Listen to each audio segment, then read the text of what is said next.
The world we think we know is built upon the bones of a much older one, a world where the line between men and gods was as thin as a sea mist.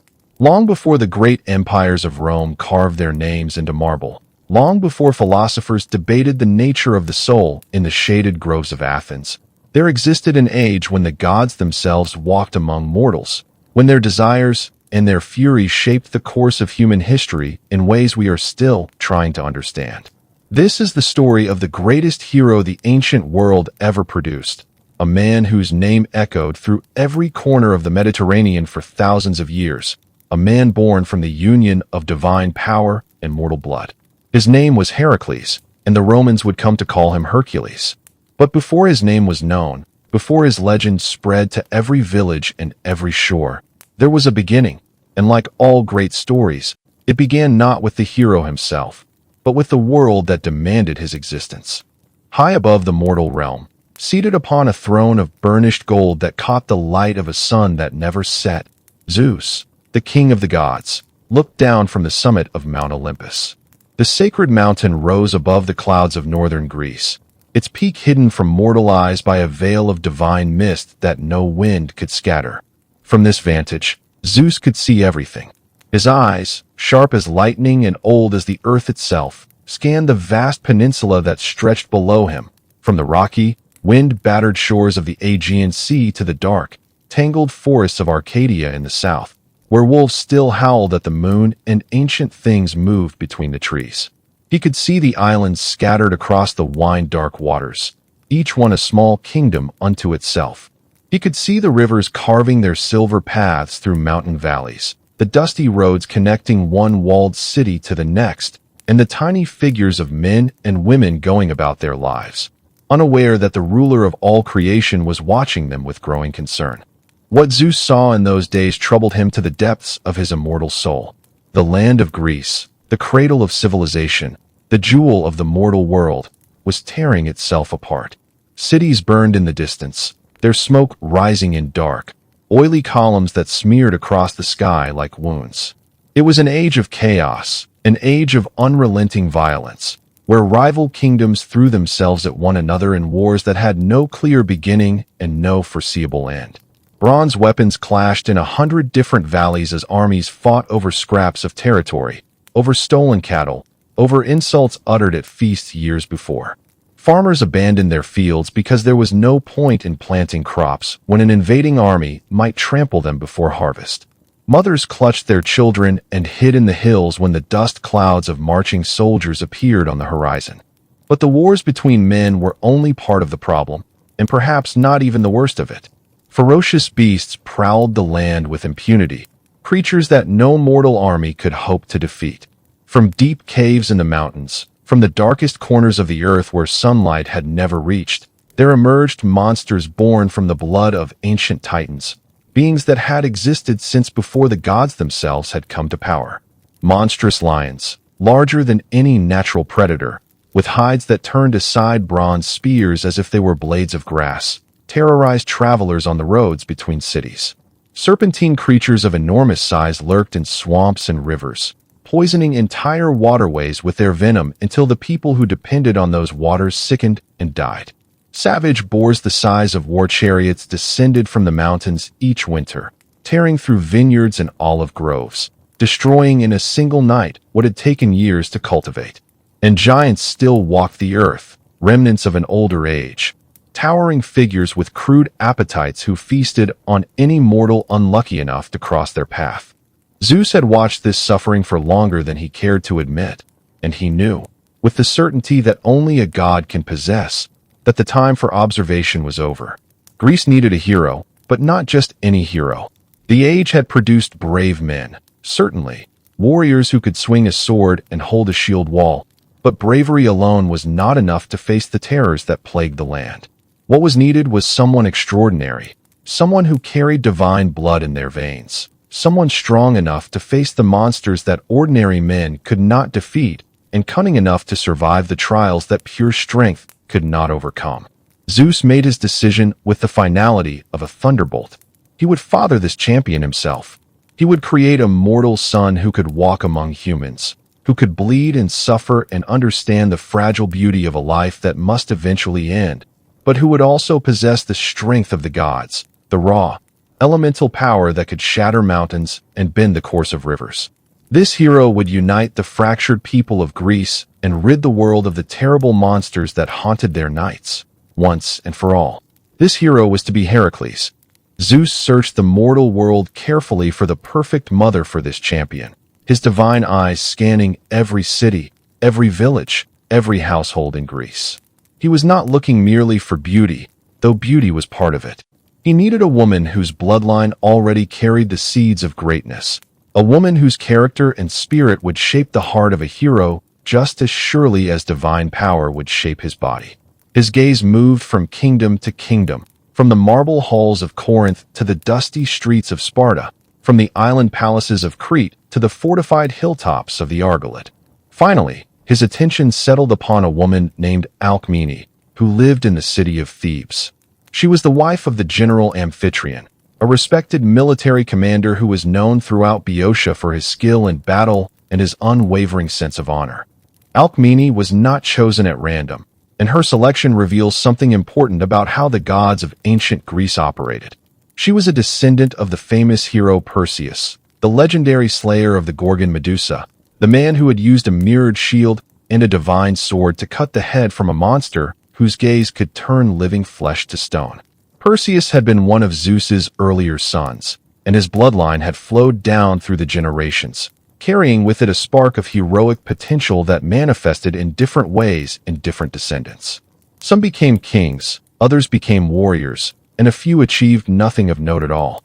But the potential was always there, sleeping in the blood, waiting for the right moment and the right combination of circumstances to awaken it.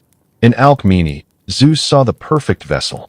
Her beauty was renowned throughout all of Boeotia, the kind of beauty that poets struggled to capture in words and painters could never quite render on clay.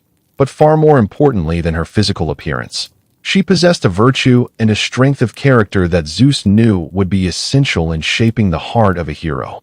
Alcmene was known for her integrity, her intelligence, and her fierce devotion to those she loved. These qualities, Zeus understood, would matter more than muscle or bone in the trials that lay ahead. The opportunity Zeus had been waiting for arrived when Amphitryon marched away from Thebes at the head of an army, called to war against the Telebone pirates who had been raiding the coasts of Boeotia. The campaign was expected to be lengthy, and Alcmene was left alone in their household, surrounded by servants, but without her husband's company. Zeus watched Amphitryon's army disappear over the horizon, and then the king of the gods descended from Olympus. What happened next was one of the most audacious acts of deception even by the standards of the Olympian gods, who were not exactly known for their honesty. Zeus did not appear to Alcmene in his true form, for no mortal could look upon the undisguised face of the king of the gods and survive. The raw power of his divine presence would have reduced her to ash in an instant. Instead, Zeus transformed himself completely, taking on the exact appearance of Amphitryon. He appeared at Alcmene's door one evening, just as darkness was settling over the city of Thebes, covered in the dust of travel, carrying Amphitryon's own shield and spear, wearing armor that bore the scratches and dents of recent combat. He spoke with her husband's voice, used her husband's gestures, called her by the private names that only Amphitryon used when they were alone.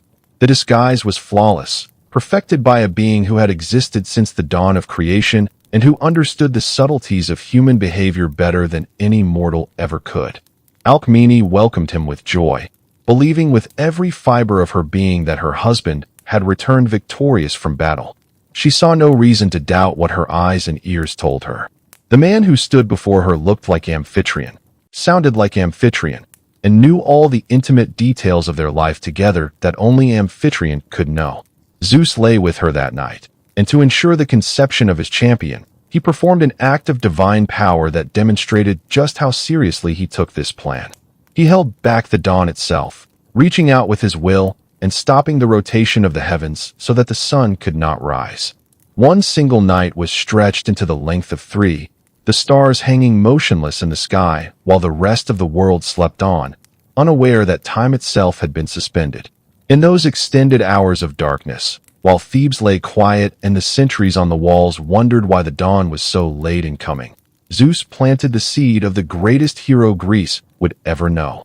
When the real Amphitryon returned from battle the following day, dusty and tired from the campaign against the Teleboans, he found Alcmene strangely confused by his arrival. She expressed bewilderment at seeing him walk through the door, for she believed her husband had already come home the night before. She had welcomed him, she said, had listened to his stories of victory, had spent the night in his arms. Amphitryon was baffled and then suspicious, but the blind prophet Tiresias, who lived in Thebes and was known to see truths hidden from ordinary men, eventually revealed what had happened.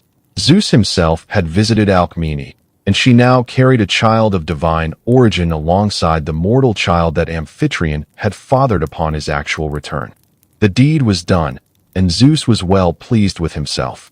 He intended to make this child, this son of a god and a descendant of Perseus, the next great king of Greece, ruler of the mighty city of Tiryns, whose walls were said to have been built by the Cyclopes themselves, each stone so massive that no human force could move it. From Tiryns, the boy would grow to command the respect of every kingdom in the land. His strength would protect the weak, his courage would inspire the timid, and his victories over the monsters that plagued Greece would usher in an age of peace and prosperity. But Zeus, for all his power and all his cunning, had made a critical error. He had failed to account for the one force in the universe that even the king of the gods could not fully control, and that force was the wrath of his own wife. Hera, queen of the gods, goddess of marriage and family, sat upon her own throne on Olympus, and she had been watching every moment of these events unfold with eyes that burned like coals in a dying fire. Her jaw was clenched so tightly that had she been mortal, her teeth would have cracked.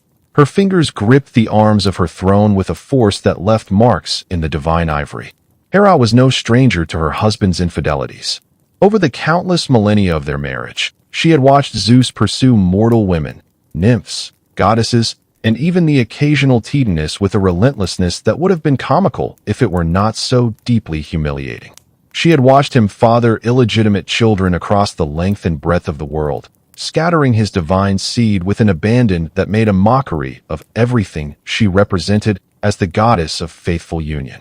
Each betrayal had cut deep, like a knife drawn slowly across her heart, but she had contained her rage, maintained the dignity that was expected of the queen of Olympus, swallowed her fury and channeled it into the cold, patient hatred that only an immortal being is capable of sustaining. But this time was different. This time, something inside Hera had finally snapped, like a rope that has been pulled too tight for too long. It was not merely the act of infidelity itself, for she had endured that 1,000 times before. It was the careful planning behind it, the deliberate, methodical way Zeus had gone about selecting the mother, disguising himself, extending the night to 3 times its natural length. It was the intention behind it all, the plan to make this illegitimate child a king, to elevate the product of his adultery to the highest position in the mortal world. That was more than Hera could bear. It was not just a betrayal of their marriage. It was a public declaration that the children of his affairs mattered more than the sanctity of their union. The queen of Olympus would not allow such disrespect to stand. Zeus, in his pride and his foolishness, gave Hera exactly the weapon she needed to strike back. Flushed with excitement over his plans for his unborn son, the king of the gods stood before the assembled deities of Olympus and swore a sacred oath, the kind of oath that even gods cannot break without unraveling the fabric of reality itself. He declared, in a voice that echoed from the halls of heaven to the depths of the underworld, that the next descendant of Perseus to be born would rule over Tiryns and become the greatest king in all of Greece. Zeus meant this oath to apply to his son, of course, the child growing in Alcmene's womb. He assumed that his divine child would be the next Perseus descendant to enter the world. It never occurred to him that someone might manipulate the timing of births. Hera saw her opportunity with the precision of a hawk spotting a mouse in an open field, and she struck without hesitation. As Alcmene's pregnancy neared its end, as the time of Heracles' birth approached and Alcmene began to feel the first pains of labor, Hera put her plan into devastating action. She summoned Eileithyia, the goddess of childbirth, one of her own daughters, and commanded her to go to Thebes immediately. But Eileithyia was not sent to help Alcmene deliver her child. Instead, the goddess of childbirth was ordered to prevent the delivery entirely. Eileithyia took up her position outside Alcmene's chamber, sitting on the cold stone with her legs tightly crossed and her fingers interlocked in a specific pattern, a magical gesture that had the power to seal a wound shut against all natural forces. As long as the goddess maintained this posture, no child could be born within that house.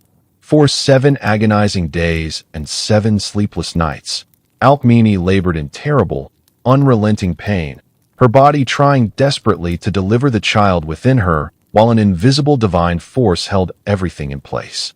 The midwives attending her were at a loss, unable to explain why the birth would not progress.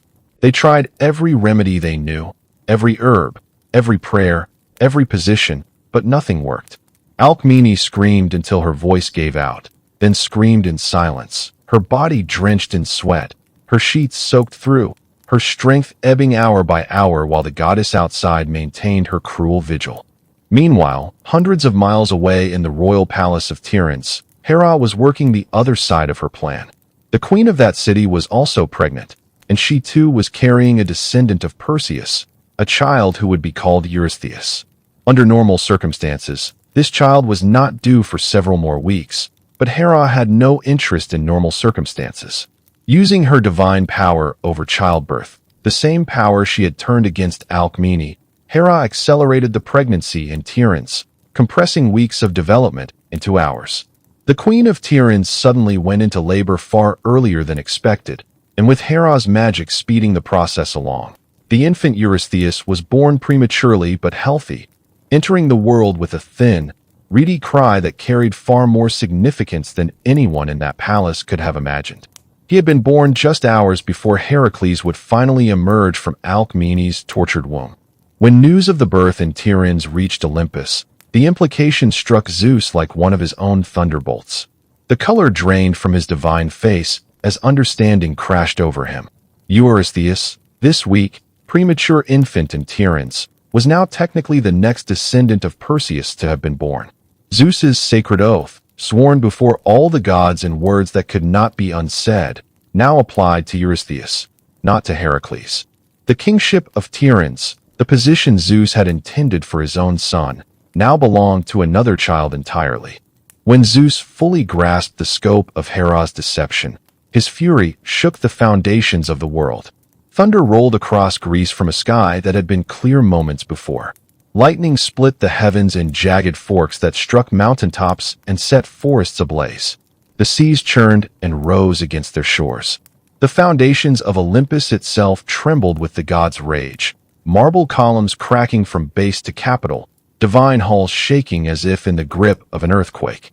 The other gods fled to the far corners of the celestial palace, pressing themselves against walls and hiding behind pillars as Zeus's wrath filled every corridor with the smell of ozone and the crackle of barely contained destruction. But for all his rage, for all the power he commanded as ruler of gods and men, even the king of the gods could not break an oath he had sworn before all the immortals. The sacred words had been spoken, heard by every divine being in existence, and they had become part of the fabric of reality itself. To break such an oath would be to undermine the very foundation of divine authority, the principle that the word of a god, once given, was as immutable as the laws of nature. Zeus could rage all he wanted, could burn forests and boil seas and shake mountains to rubble, but he could not change what he had sworn. The oath stood. Eurystheus, who would grow to be a thin, nervous, cowardly man with none of the heroic qualities Zeus had envisioned for the ruler of Tiryns, would sit upon that throne. Heracles, the son Zeus had created to be the greatest king Greece had ever known, would be denied his birthright before he even drew his first breath. But while Zeus could not undo the oath, he was far from powerless, and he was not the kind of being who accepted defeat gracefully. If Hera thought she had won, she was about to discover that her husband could be just as cunning and just as vindictive as she was. A plan began to form in the king of the gods' mind, a scheme as bold and as reckless as the one that had created Heracles in the first place. If his son could not be a king, then Zeus would ensure that he became something far greater. He would make Heracles so powerful that no kingdom, no throne, no crown could contain his legacy. And to do that, Zeus needed to give his infant son one more gift, a gift that would come from the most unlikely and most dangerous source imaginable. Shortly after Heracles was finally born, after Eileithy's spell was broken and the exhausted Alcmene at last delivered her divine child along with his mortal twin brother Iphicles, Zeus crept into Hera's bedchamber on Olympus under cover of darkness. The vast chamber was silent except for the deep, regular breathing of the sleeping queen. The walls were adorned with murals of peacocks and pomegranates, the symbols of her power, and the air smelled faintly of lilies, her sacred flower. Moonlight filtered through the high windows, casting pale silver patterns across the floor. In his arms, Zeus carried the infant Heracles, wrapped in a simple woolen blanket. The baby was remarkably quiet, as if he understood the gravity of what was about to happen. Zeus moved silently across the marble floor, each step measured and careful, until he stood beside the great bed where Hera slept. Gently, with a tenderness that seemed at odds with the magnitude of his deception, he placed the infant at Hera's breast.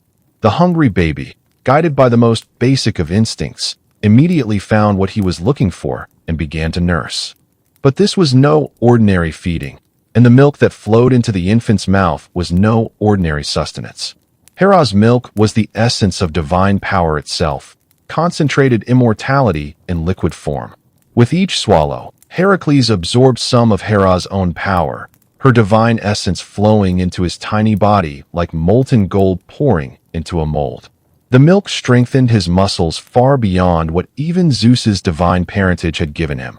It hardened his bones until they were denser than bronze.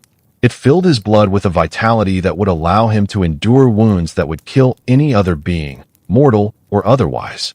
Each drop was like a year of training, a decade of growth, compressed into a single moment of nourishment. Then Hera awoke.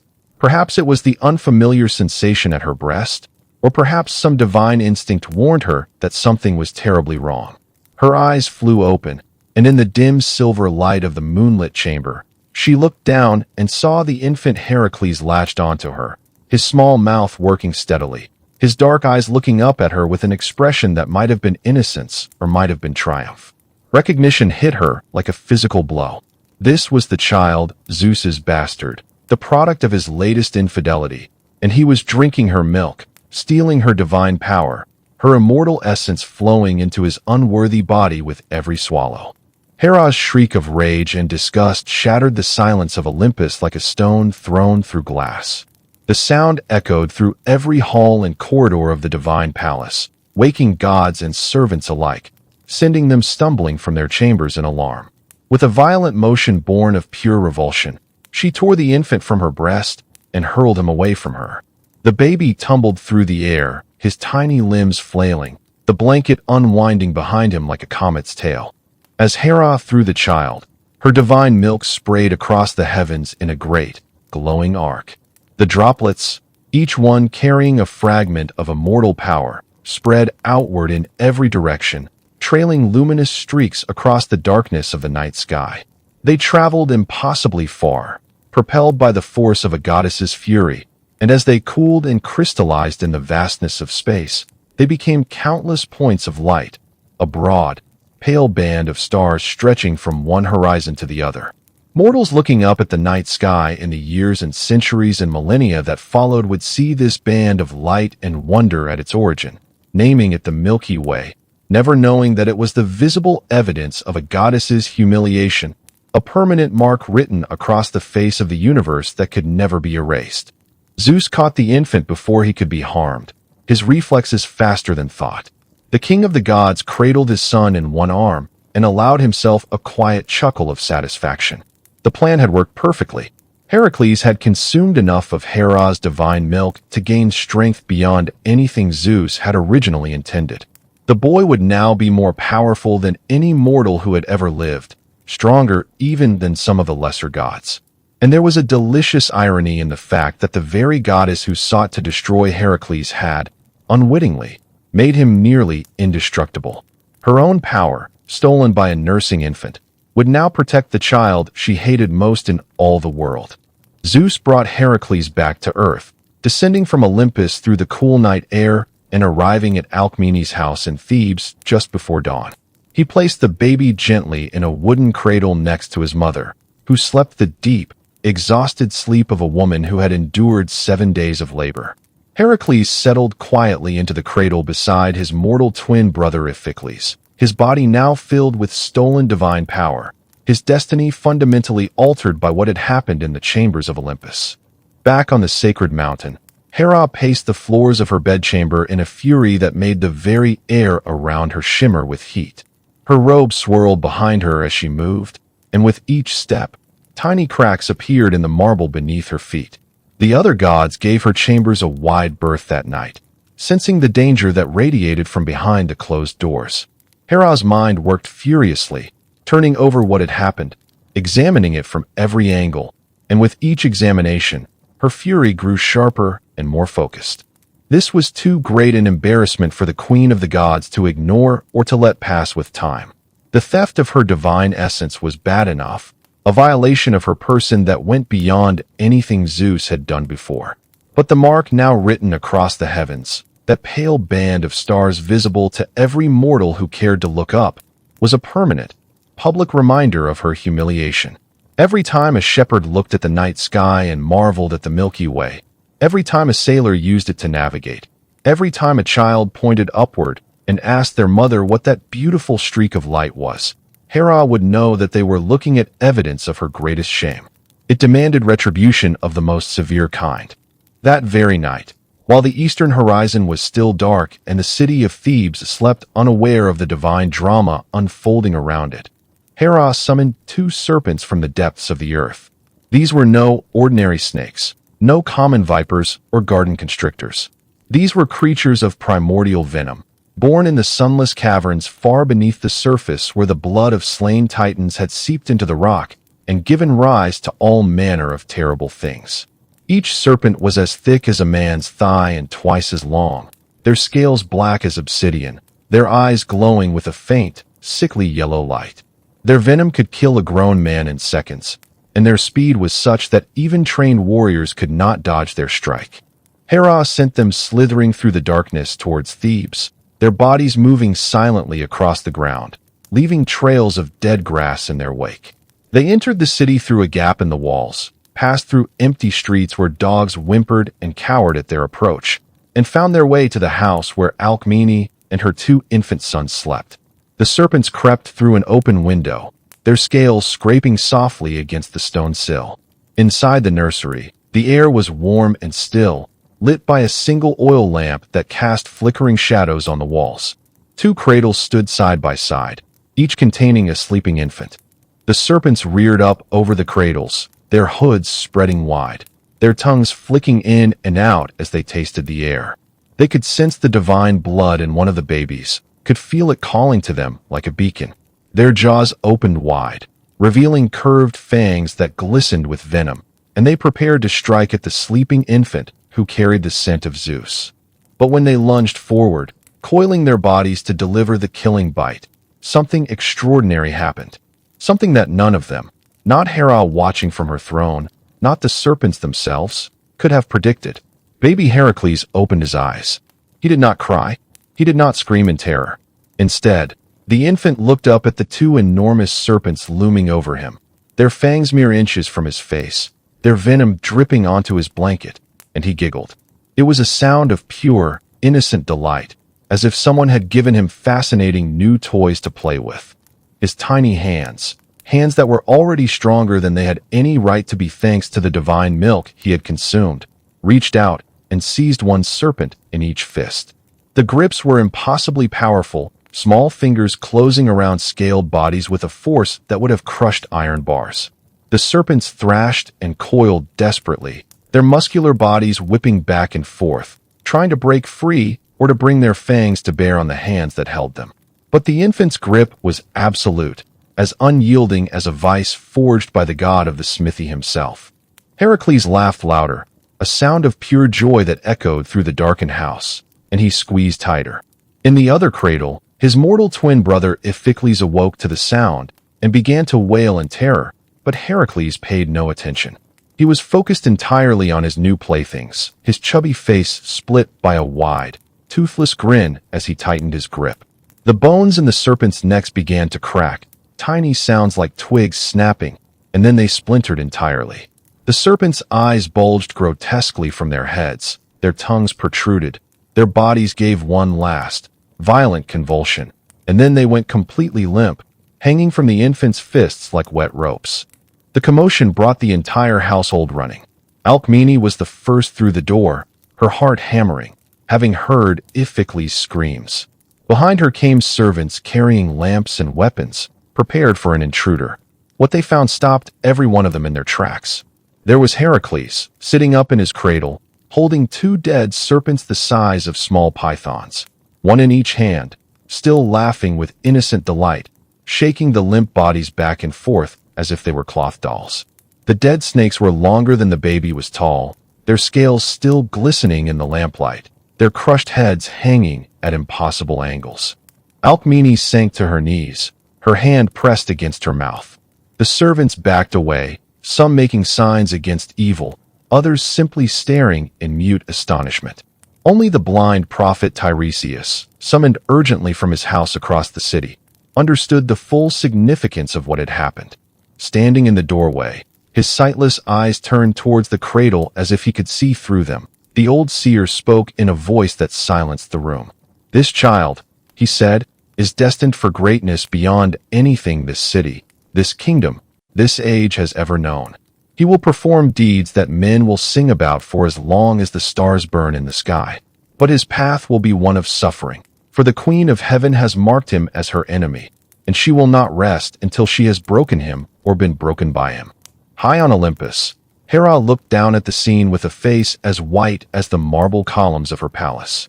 The serpents she had summoned from the deepest pits of the earth, creatures whose venom could have killed 100 men, had been destroyed by an infant who was not yet a month old. And the strength that had allowed him to do it, the impossible, terrifying strength that had crushed the life from those primordial serpents, was her own. Her divine milk, stolen from her breast, had given this child the power to defeat her own weapons. Her own essence had been turned against her, and every time she tried to destroy Heracles, she would be fighting against a part of herself. As she watched the mortals below celebrating the miracle, as she heard them praise the strong child who would surely become a great hero, as she saw Alcmene weeping with relief and gratitude over the cradle where her divine son still played with the dead serpents, Hera made a solemn vow. It was not a vow of acceptance or of peace, for such concepts were foreign to the queen of the gods when her pride was at stake. It was a vow of unending, implacable, creative destruction.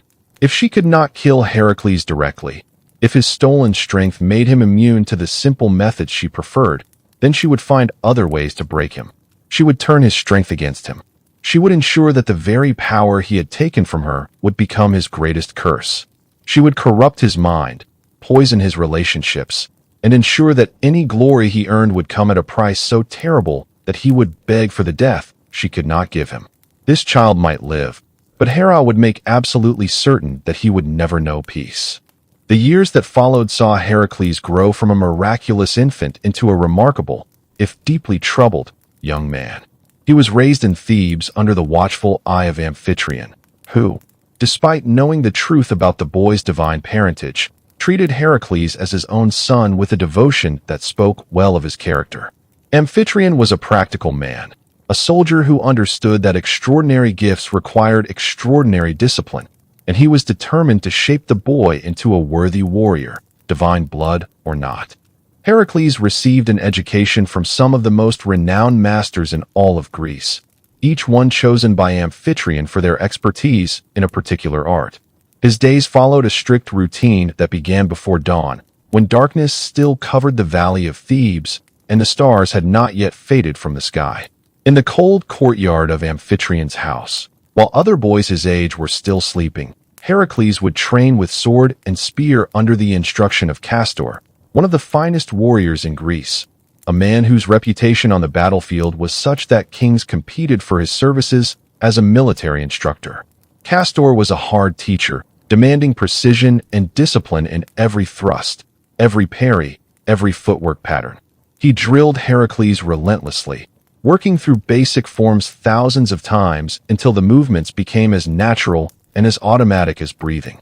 As the sun climbed higher and the morning air warmed, the lessons shifted to wrestling. Heracles' instructor in this discipline was Autolycus, a man of legendary skill who had once been a champion in the great games. Autolycus taught the boy holds and throws that could bring down men twice his size, techniques that relied on leverage and timing rather than brute force. He understood that Heracles' extraordinary strength could become a liability if the boy never learned to use it with subtlety. A man who relies solely on power, Autolycus would say, his voice patient but firm as he demonstrated a hip throw for the dozenth time, will eventually meet someone he cannot overpower. Technique is the difference between a warrior and a thug. The afternoon brought archery practice with the master Eurytus, a bowman of almost supernatural ability who could send an arrow through a bronze ring at 100 paces. Eurytus was a demanding teacher who accepted nothing less than perfection, requiring Heracles to shoot until his fingers bled and then shoot some more. Following archery came chariot driving with Amphitryon himself, who would take the boy out onto the plains outside the city walls and teach him to handle a team of horses at full gallop, turning, stopping, and maneuvering with the kind of precision that could mean the difference between victory and death in a chariot battle. Only when evening fell and the training grounds grew dark did the lessons turn to gentler arts. This was when Linus attempted to teach Heracles the art of music and poetry. And it was during these evening lessons that the terrible price of Heracles' divine inheritance first became unmistakably clear. The strength he had stolen from Hera's breast all those years ago, the divine milk that had hardened his bones and supercharged his muscles, had come with a hidden cost that no one had anticipated. Along with the physical power that could bend iron bars and crush stone, along with the endurance that allowed him to train from dawn to dusk without collapsing, Heracles had developed a temper as fierce and as uncontrollable as his strength was great. When anger took him, it came not as a slow build, but as an instantaneous explosion, a flash of white-hot fury that obliterated rational thought and left only the primal urge to destroy whatever had provoked him. His face would redden, darkening to a shade that alarmed everyone who saw it. His massive hands would begin to tremble, not with fear, but with the effort of containing the violence that surged through his body like wildfire.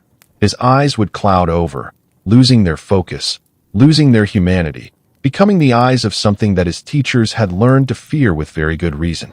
This combination of supernatural power and uncontrollable anger made Heracles genuinely dangerous to everyone around him. A normal boy who lost his temper might throw a punch or kick a wall and suffer nothing worse than bruised knuckles. Heracles, in a moment of rage, could accidentally kill someone with a casual backhand. The servants in Amphitryon's house learned quickly to give him a wide berth when his mood darkened.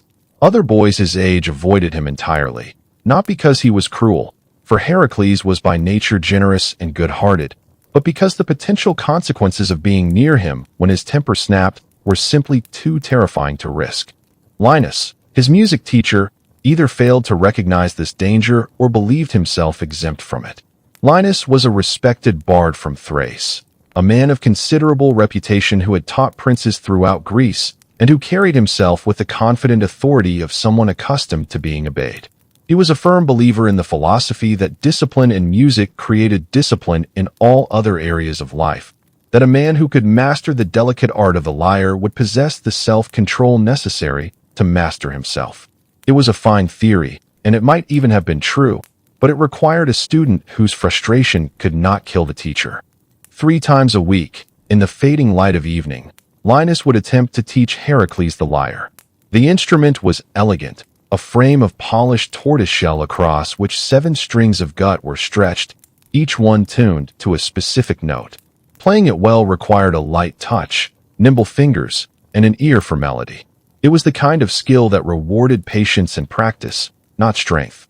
But Heracles' enormous fingers, the same fingers that could already bend bronze and had once crushed the life from supernatural serpents, struggled with the delicate plucking required. Hour after hour, in the stone chamber where the lessons took place, the wrong notes would sound, each discordant twang echoing off the walls, each mistake building the young hero's frustration a little higher. The fatal moment came during a particularly hot afternoon in late summer, when the air hung heavy and still over Thebes, and the sweat would not stop running despite every window being open. Heracles had been struggling with the same simple melody for the better part of an hour, his thick fingers slipping on strings that were slick with perspiration. The tune should have been easy, a children's song that beginning students were expected to master in their first week. But every time Heracles attempted the fingering pattern, his hands, designed by divine engineering for grasping weapons and crushing enemies, would fumble on the strings and produce a sound that bore no resemblance to music. When yet another discordant note rang out in the chamber, harsh and flat and utterly wrong, Linus finally lost his patience. The teacher had been containing his frustration for weeks, perhaps months, watching this hulking student butcher one melody after another, his professional pride wounded by each failed lesson. Now, in the heat of the afternoon, his composure cracked. "You play like a barbarian," the teacher shouted, his voice sharp with contempt, cutting through the still air like a blade. "You have no more musical sense than an ox. Perhaps we should send you back to the stables where you belong." With those words, Linus struck Heracles across the head with his rod, the same thin stick of polished wood that he used to beat time during lessons, tapping it against his own leg or the edge of a table to establish rhythm. It was not the first time Linus had hit his student. Physical correction was standard practice in Greek education, and teachers throughout the land routinely struck pupils who failed to meet their standards. But this would be the last time anyone struck Heracles and lived to regret it. Before Linus could raise the rod for a second blow, before the sting of the first had even fully registered, before the teacher's arm had completed its backswing, something inside Heracles detonated. The rage came faster than thought, faster than instinct, faster than the signals that travel along the nerves of the body. One moment Heracles was sitting on his stool with a lyre in his lap and humiliation burning in his cheeks. The next moment the lyre was in his hands, raised above his head, and then it was coming down with all the force that a son of Zeus, nursed on the milk of Hera, could generate. The beautiful instrument struck the back of Linus's skull with a sound that combined the musical death of the tortoiseshell frame with the much worse sound of bone giving way. The lyre shattered into a dozen pieces, its strings snapping with tiny, high-pitched shrieks that seemed to cry out in protest at the violence being done with an instrument meant for beauty. Linus dropped without a sound, his body crumpling to the floor like a puppet whose strings had been cut. Blood began to pool beneath his head, spreading slowly across the stone floor in a dark, expanding circle. The rage cleared as quickly as it had come, like a storm that spins itself in a single, devastating blast. Heracles stood frozen over his teacher's body, the broken neck of the lyre still gripped in his right hand, his chest heaving, his eyes slowly coming back into focus as the red mist faded. He looked down at what he had done, at the crumpled body, at the blood, at the fragments of tortoiseshell scattered across the floor, and a different kind of horror replaced the fury that had consumed him moments before. He had killed a man. Not a monster, not a serpent sent by a vengeful goddess, but a man, a teacher, a respected bard who had done nothing worse than strike an unruly student with a stick. The trial that followed was a somber affair. Heracles was brought before the magistrates of Thebes, and the facts of the case were laid out with the clinical precision that Greek law demanded. Heracles cited the law of Rhadamanthus, an ancient legal principle named after one of the judges of the underworld, which stated that any person who defends himself against someone who initiates violence should go free. Linus had struck first. That much was undisputed.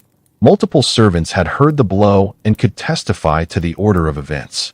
The magistrates, faced with this defense, and perhaps influenced by the knowledge that condemning the son of Zeus to death might bring unpleasant consequences, ruled it justifiable defense. But they could not ignore the disproportionate nature of the response, and they could not overlook the danger that Heracles posed to those around him. They sentenced him not to death, but to exile from Thebes, sending him away from the city of his birth, away from his mother and his stepfather, away from everything he had known.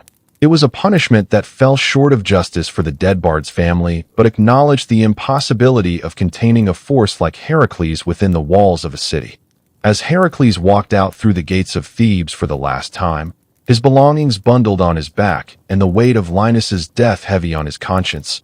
He carried with him a knowledge that would shadow every relationship he would ever form.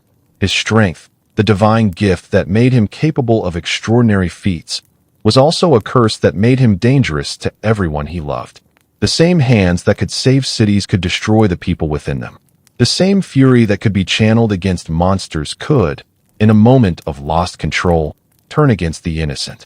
This terrible duality, power and danger, heroism and destruction, love and death, would define the rest of his life.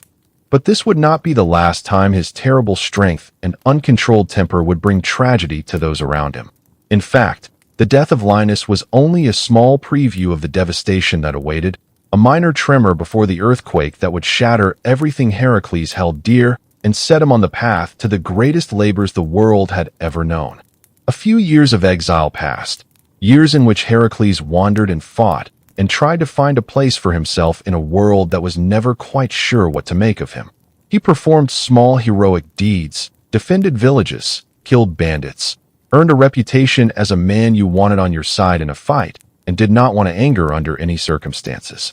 Then war found its way back to Thebes, the city that had cast him out, when Amphitryon, Heracles' foster father, the man who had raised him and trained him and treated him as his own despite knowing the truth of his parentage, fell in battle against the Minions. The city faced certain destruction. The Minion army was vast and well-equipped, and with Amphitryon dead, the Theban forces had lost both their best general and their will to fight. In desperation, with the enemy at their gates and no one left to lead their demoralized army, the elders of Thebes swallowed their pride and sent messengers to find the young man they had exiled. They found Heracles in the mountains and begged him to return and save the city that had banished him. Heracles could have refused. He would have been within his rights to let Thebes face the consequences of its own decisions.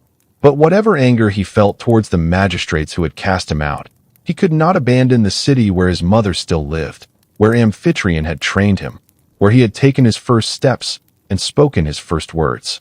As Heracles prepared to face the Minion enemy, making his way along the road towards the battlefield with grim determination, a figure appeared before him that stopped him in his tracks. The air shimmered, and then she was there, Athena herself, goddess of wisdom and warfare, her gray eyes steady and appraising beneath the rim of her helmet. She had been sent by Zeus. The message was clear though unspoken, to aid his son without being seen to violate the boundaries that govern divine intervention in mortal affairs. Athena presented Heracles with 3 gifts, each one crafted with care that went beyond mere functionality. The first was a bronze breastplate forged by Hephaestus, the god of the forge, a piece of armor so perfectly made that it seemed to have grown rather than been hammered into shape. The bronze was a special alloy that would turn aside any weapon wielded by mortal hands, and the surface was decorated with scenes of battle that seemed to move in the light. The second gift was a sword with an edge that would never dull, no matter how many bones it cut through, no matter how many shields it cleaved. The third was a spear, perfectly balanced, weighted so precisely that it seemed to throw itself, finding its target with an accuracy that owed as much to divine craftsmanship as to the skill of the warrior who wielded it. Armed with these sacred weapons, wearing divine armor over his already formidable frame, Heracles led the Thebans onto the battlefield like a storm breaking over a calm sea. He was in the front rank, as always, his massive figure towering over the soldiers around him.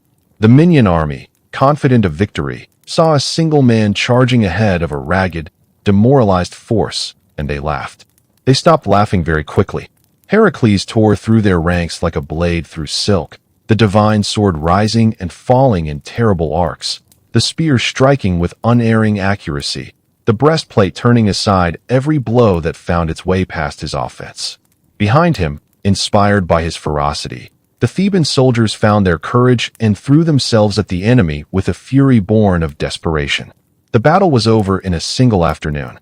The Minion army, which had seemed so invincible that morning, was scattered and destroyed. Upon returning to Thebes as a victorious general, riding through the city gates on a captured Minion chariot with the cheers of the citizens ringing in his ears, Heracles was greeted by King Creon himself.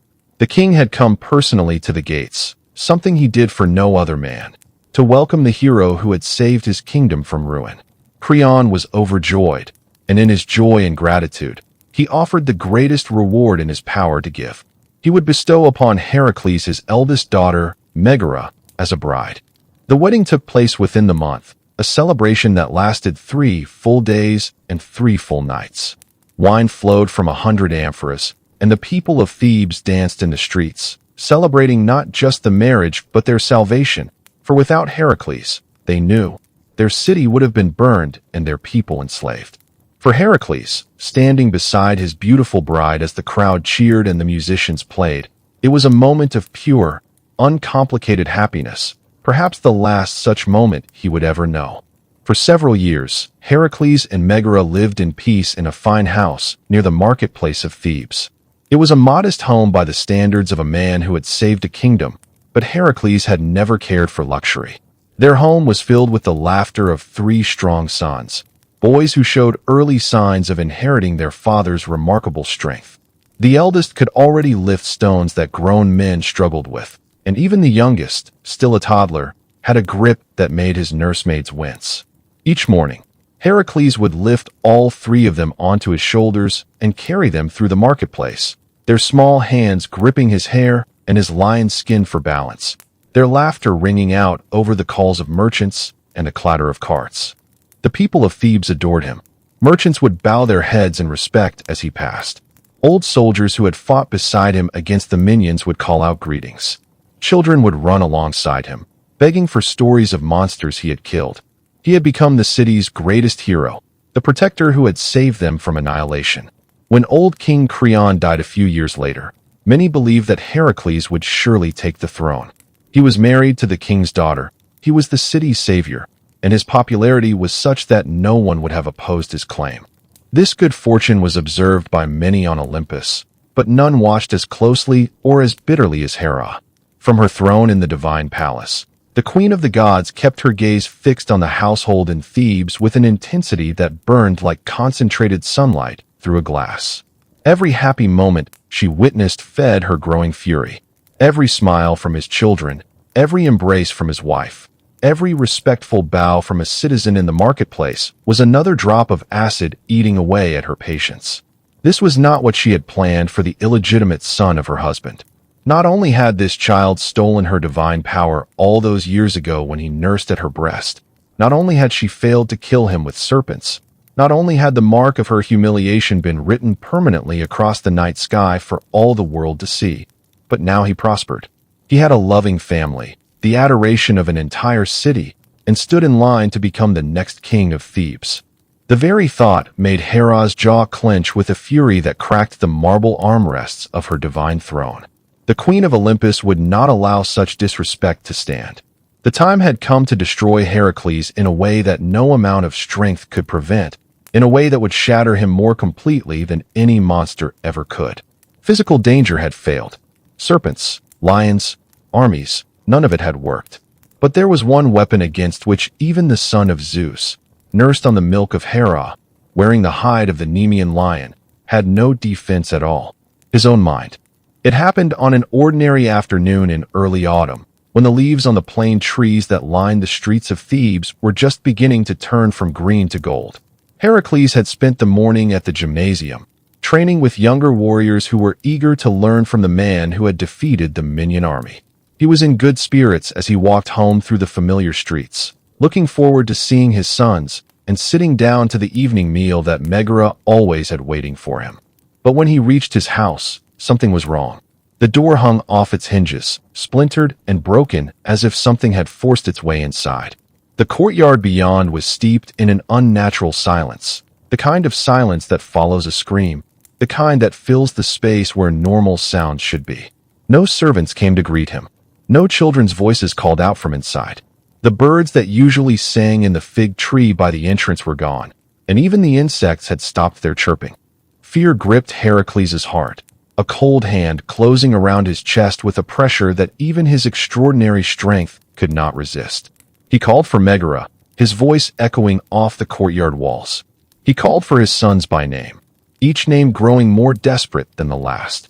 No answer came, nothing but the terrible, hollow silence.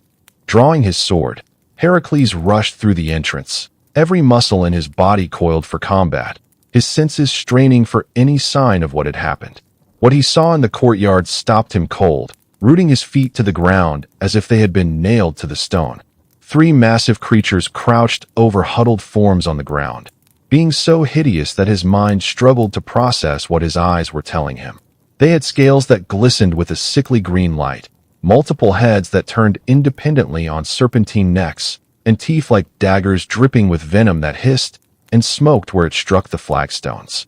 One of them looked up from its prey and let out a shriek that made Heracles' ears ring, a sound that cut through bone and settled in the blood.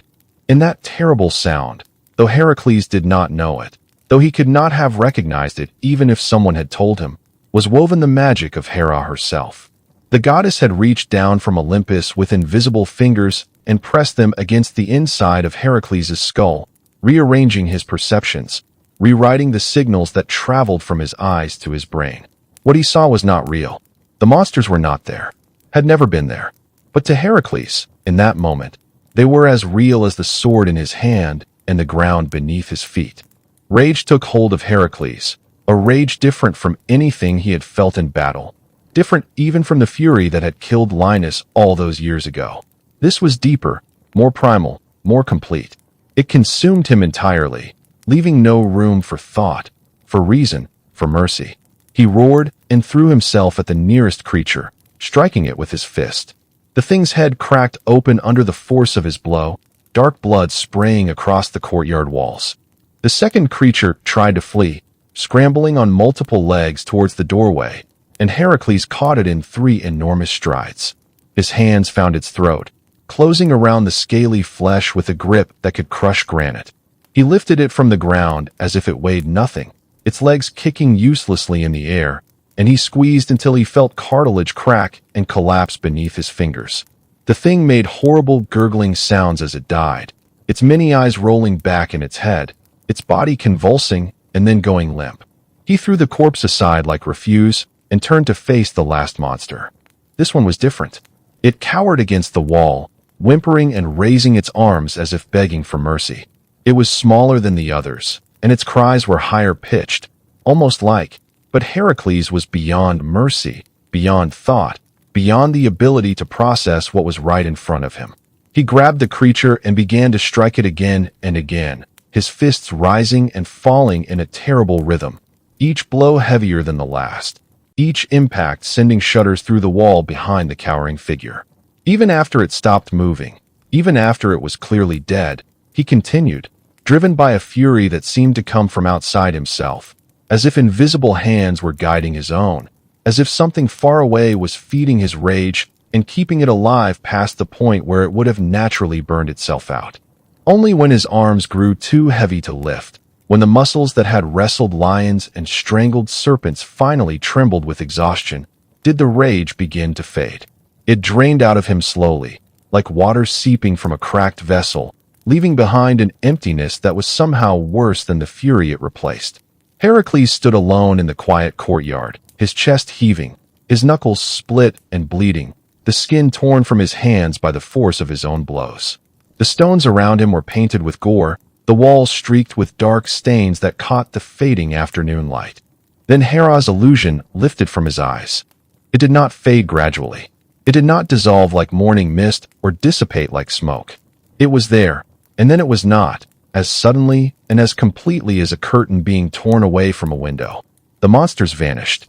The scales, the multiple heads, the dripping fangs, all of it disappeared in an instant, and in its place was something so much worse that the human mind was not designed to contain it. The dark blood on the walls was now red, mortal red, where the first monster had crouched.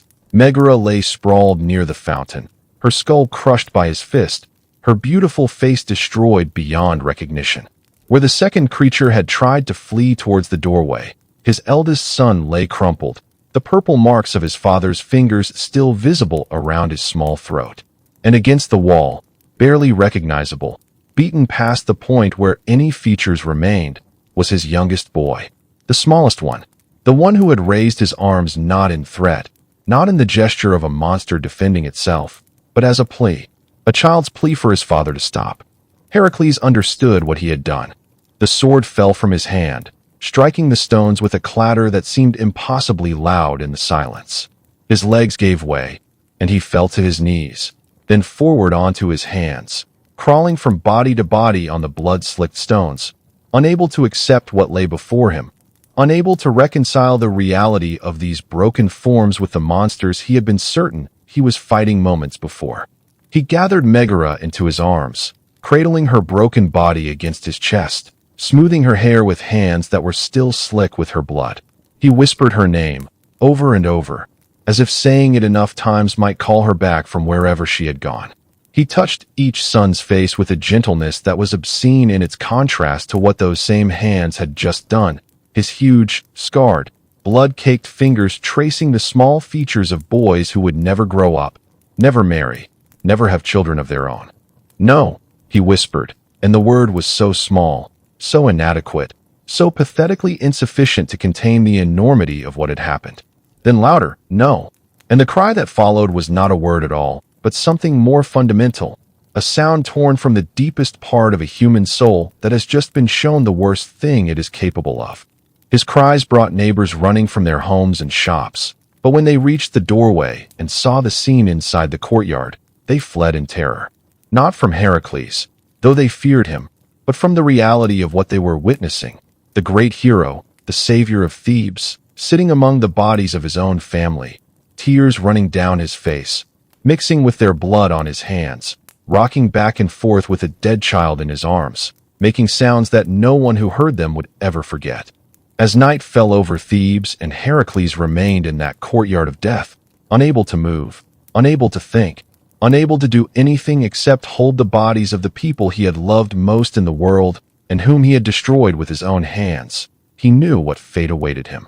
In ancient Greece, the murder of blood relatives was the most heinous crime imaginable, a violation not just of human law, but of the fundamental order of the universe. The gods themselves recoiled from such acts, and there existed ancient spirits whose sole purpose was to ensure that such crimes did not go unpunished. Already he could feel them stirring in the depths of the earth, far below the blood-soaked flagstones of his courtyard. The Erinyes, the Furies, three sister goddesses older than the Olympians themselves, born from the blood that fell when the Titan Kronos had castrated his own father Uranus at the dawn of time. They had hair of writhing serpents and eyes that wept tears of blood, and they carried whips of brass that could flay the skin from a man's soul. They existed for one purpose and one purpose only, to hunt down those who murdered their own family and to pursue them across the face of the earth, howling and screaming, driving them mad with guilt and terror, until the murderer either found a way to atone for their crime or was destroyed by the weight of their own conscience. Heracles could hear the faint sound of their wings, leathery and dry, rustling in the darkness beyond the courtyard walls. They were coming for him, and he knew with the cold certainty of a man who has studied the old stories that they would never stop. They would follow him across mountains and seas, through cities and deserts, into the deepest caves and the highest peaks. They would scream his crime into his ears every waking moment and fill his dreams with the faces of his dead children every time he closed his eyes. There was no escaping them, not through strength, not through cunning, not through any power that mortal or god could bring to bear. There was only one place in all of Greece where he might find an answer. The oracle at Delphi, the most sacred shrine in the ancient world, the place where the god Apollo spoke through his priestess to those who came seeking guidance. If anyone could tell Heracles how to cleanse himself of these murders, how to silence the Furies and find whatever remained of his shattered soul, it was the oracle. But first, there was a duty that even a murderer could not shirk. Heracles wrapped his family in funeral shrouds with his own hands, handling each body with a tenderness that would have broken the hearts of anyone watching, though no one from Thebes came near him to see it. He was cursed now, marked with blood guilt, and no citizen of the city would risk contamination by approaching him.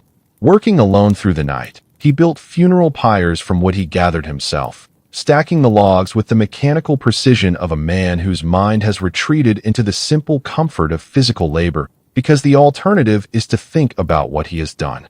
He lit the pyres at dawn, standing alone in the gray light as the flames climbed and the smoke rose into a sky that was the color of ash.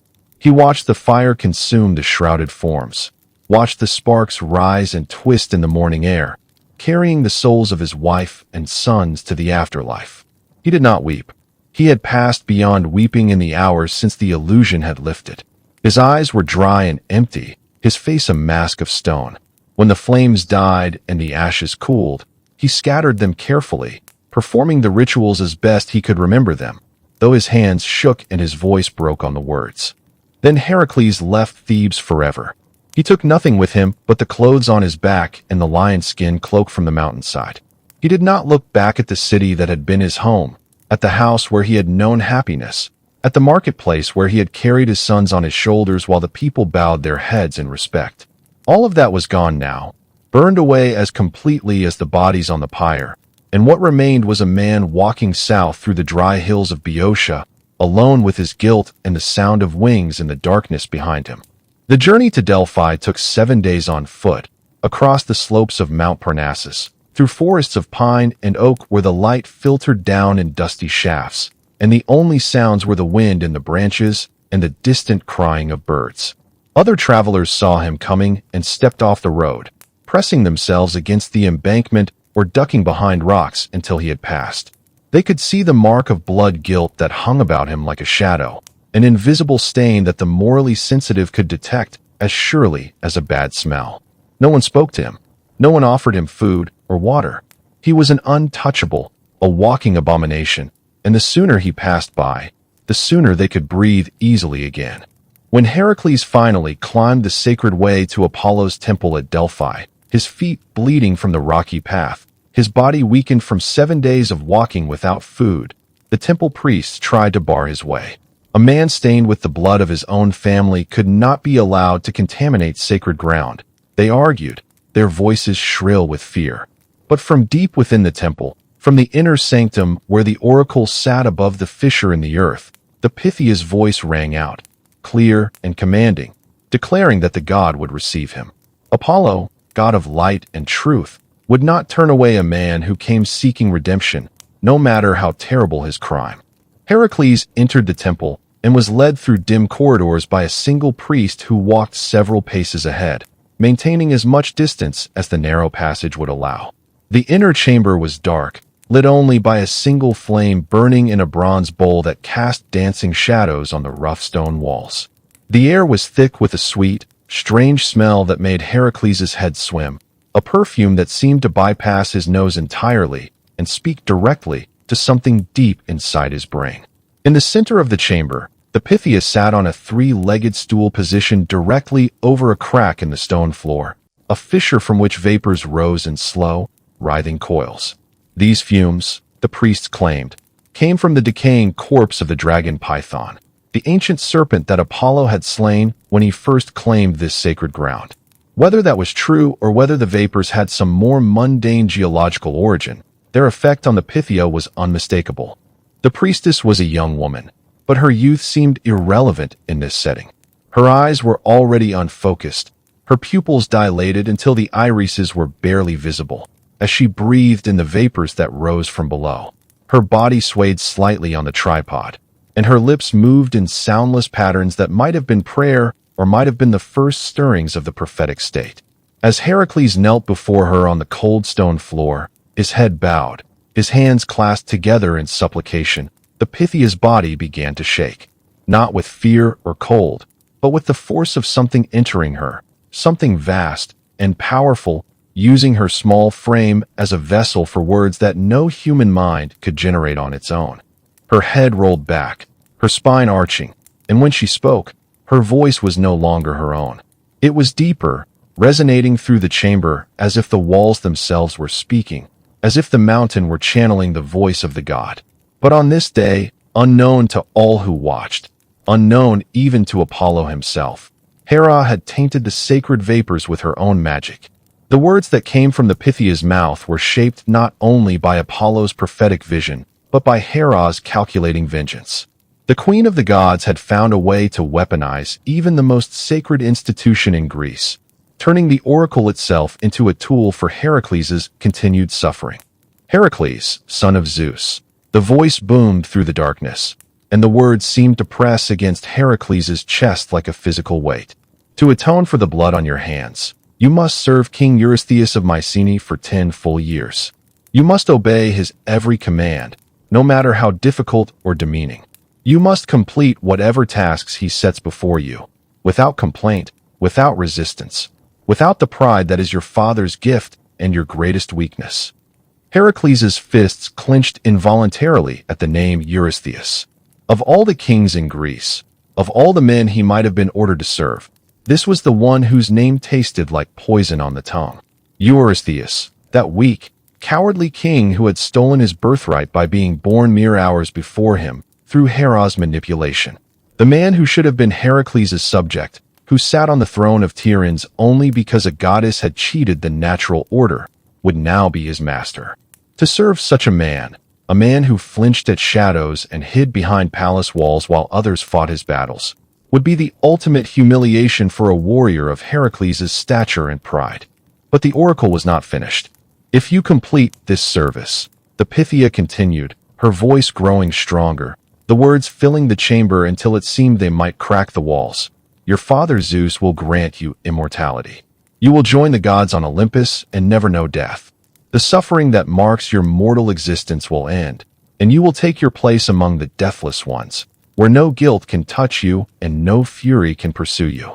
Heracles remained on his knees for a long moment after the Pythia fell silent, her body collapsing forward on the tripod as the prophetic state released her. The chamber was quiet except for the hiss of vapors from the fissure and the faint crackling of the single flame. Outside the temple, in the sacred grove that surrounded the shrine, Heracles could hear the Furies. They had followed him here, as he knew they would, but Apollo's holy ground held them at bay. Their wings rustled in the darkness beyond the grove's boundary, and occasionally a shriek would pierce the air, thin and distant, like a hawk circling high above. They were waiting for him to leave the sanctuary, and they would follow him wherever he went until his debt was paid. Heracles bowed his head in acceptance. He rose from his knees, turned his back on the oracle, and began the long walk to Mycenae. Each step took him away from the relative safety of Apollo's temple and closer to a servitude that would test him in ways he could not yet imagine. Above him, on her throne in Olympus, Hera smiled. The labors that awaited Heracles, the 10 impossible tasks that Eurystheus would set before him, would make him wish for death 1,000 times over. But death, she had ensured through her manipulation of the oracle, would not come easily to Heracles. He would have to earn it through a decade of suffering, and even then, the price of his freedom would be the ultimate submission, obedience to the man he despised most in all the world. King Eurystheus had known of Heracles for some time and was deeply jealous of him. The two were cousins, both descended from the hero Perseus through different branches of the family, but there the similarity ended with the violence of a door being slammed. Where Heracles was tall and powerfully built, with muscles earned through years of combat and training that would have killed lesser men, Eurystheus was thin and pale, his narrow shoulders disappearing beneath the heavy folds of his royal robes. Where Heracles had led armies and slain monsters and earned the love of an entire city, Eurystheus had inherited his throne through Hera's trickery, having done nothing to deserve it except being born at the right moment. And he had spent his days hiding behind the thick walls of his palace while other men fought his battles and ran his kingdom. Every story of Heracles' victories that reached Mycenae made the king's resentment grow stronger, like a vine feeding on rotten wood. Every tale of courage and strength was a reminder of everything Eurystheus was not and could never be. The king compensated for his inadequacy with cruelty and pettiness, ruling his kingdom not through wisdom or justice, but through the arbitrary exercise of power over those weaker than himself. He taxed his people heavily, dismissed advisors who disagreed with him, and took pleasure in humiliating anyone who might be seen as superior to him in any way. When Heracles arrived at the palace in Mycenae to begin his servitude, the guards led him through the great hall with its massive stone columns and its walls painted with scenes of hunts and battles that Eurystheus had never participated in. Heracles had to force himself to bow before his cousin, lowering his massive frame in an act of submission that went against every fiber of his being. The hero who had destroyed the Nemean army, who had saved the city of Thebes, who had been offered a kingdom in gratitude for his valor, now knelt on the cold stone floor before a man who could not lift a spear without assistance. Across from him, seated on a throne that seemed to swallow his thin frame, Eurystheus studied Heracles with an expression that mixed fear and delight in equal measure. His fingers drummed nervously on the carved oak armrests, and his eyes darted to the guards stationed around the room as if to reassure himself that he was protected.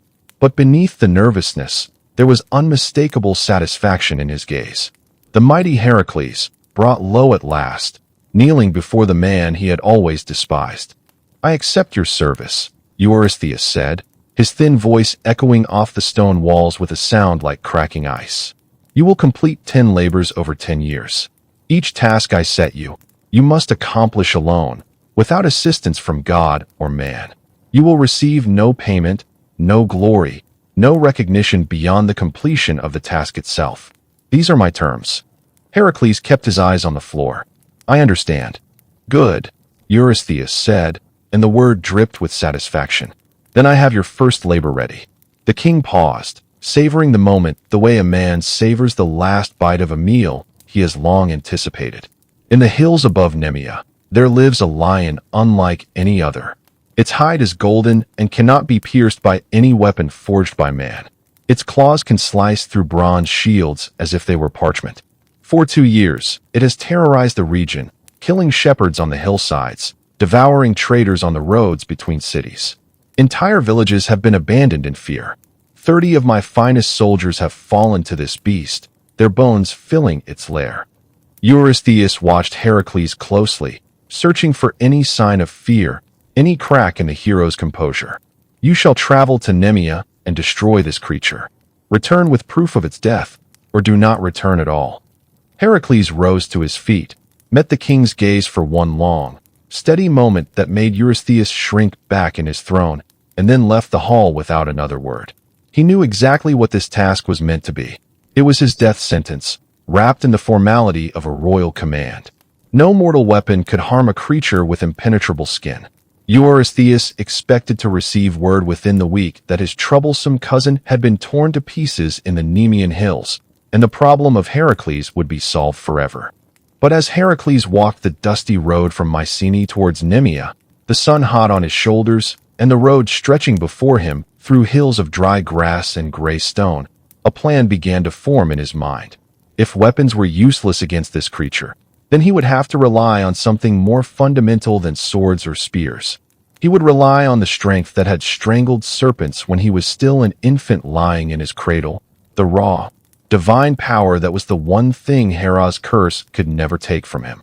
For 3 months, Heracles prepared in the mountains outside Nemea, turning the wilderness itself into his training ground. Each morning, before the first light of dawn broke over the eastern peaks, he would find the largest boulder he could move and carry it up the steepest slope he could find. When that became easy, he found a larger boulder and a steeper slope. He practiced wrestling holds on tree trunks, wrapping his arms around ancient oaks and squeezing until the bark crumbled beneath his fingers and the wood groaned in protest. He uprooted trees to strengthen his arms and shoulders, starting with saplings and working his way up to full-grown oaks, trees so massive that 20 men with ropes and pulleys could not have budged them from the earth. He would grip the trunk at the base, set his feet wide, and pull with everything he had until the roots tore free from the ground with sounds like bones breaking. By the end of his training, his hands could crush stones to powder, and his arms could exert a pressure that no living creature on earth could withstand. The path to the lion's cave wound through a valley that bore the unmistakable evidence of the beast's reign of terror. Heracles passed abandoned farms where the doors hung open and the fields had gone to seed. The walls of the houses scored with deep claw marks that cut through stone as easily as a knife through clay. He found merchant wagons overturned on the road, their cargoes scattered across the path, amphorae of wine smashed, bolts of cloth unrolled and rotting, dark stains on the packed earth where their owners had died, defending goods that meant nothing now. As he climbed higher into the hills, following the path that led to the cave, he began to find bones. Human bones, picked clean by time and scavengers and left scattered in the sun like a warning to anyone foolish enough to continue. A skull here, a ribcage there, a hand still clutching a sword hilt that had done its owner no good whatsoever. The bones grew more numerous as he approached the cave, forming a carpet of white on the rocky ground that crunched beneath his sandals with each step. The cave mouth was wide and dark, a gaping wound in the hillside that seemed to exhale a breath of warm, foul air, the unmistakable smell of rotting flesh mixed with the musky, acrid scent of a large predator. Just inside the entrance, visible in the dim light that filtered in from outside, lay the remains of the warriors who had come before Heracles. Their bronze armor was torn open like paper, the metal peeled back and shredded by claws that had treated it as no obstacle at all. Their swords and spears lay scattered among the bones, snapped in half, their edges notched and dulled where they had struck the lion's impenetrable hide, without leaving so much as a scratch. One skeleton still clutched a shattered battle axe, its bronze blade cracked clean through at the point where it had met the golden skin and lost. Heracles stood at the cavern's entrance and did something that, to anyone watching, would have seemed like madness. He began to remove his equipment. First went the sword that Athena had given him after the battle with the minions, the divine blade that had never lost its edge. He laid it carefully on a flat stone near the cave mouth. Then the breastplate forged by Hephaestus, the armor that had turned aside every weapon wielded against him. Piece by piece, he removed his protection and placed it on the stone. These gifts from the gods had served him well in his old life, in the battles and the victories that seemed like they belonged to a different person entirely. But this labor required something different. This was not a battle to be won with superior equipment. This was a test of will and strength in their purest forms, and Heracles intended to meet it on those terms. When he stood naked except for a loincloth, his scarred, muscular body exposed to the mountain air, he cupped his hands around his mouth and called into the darkness. "Lion of Nemea, I am Heracles. I have come for you." For a moment, nothing happened. The cave remained dark and silent. Then, from deep within the earth, a growl rumbled upward, a sound so low and so powerful that Heracles felt it in his chest before he heard it with his ears. The stone beneath his feet vibrated with the frequency of it, and small pebbles began to roll down the slope above the cave entrance, dislodged by the vibrations. Then came the sound of claws scraping against stone, a rhythmic, deliberate sound that grew louder with each passing second. Something was coming up from the depths of the cave, and it was taking its time, confident in its own terrible power. When Heracles finally saw the lion clearly, stepping out of the darkness into the gray light of the cave mouth, he understood why so many warriors had died in this place. The beast was massive, far larger than any natural lion, standing nearly as tall at the shoulder as a warhorse. Its hide was golden, not merely tawny or amber like a normal lion's coat, but actually golden, gleaming with a metallic sheen that caught the dim light and threw it back in warm, honeyed reflections. Its mane was thick and tangled, a dark mass of coarse hair that framed a face of terrifying intelligence. And that was the most unsettling thing about the creature. Its eyes held a knowing quality, an awareness that went far beyond animal instinct. This was no ordinary beast. This was a child of Typhon and Echidna, the ancient titans who had spawned many of Greece's most terrible monsters, and it carried in its veins the blood of beings older than the gods themselves. The lion studied Heracles for a moment, its golden eyes narrowing with what might have been curiosity.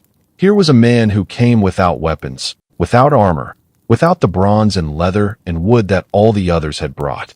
Here was a man who stood in nothing but a loincloth and called out a challenge as if he actually expected to survive. Perhaps the lion was puzzled. Perhaps it was amused. Then, whatever thoughts moved behind those ancient eyes, the lion charged.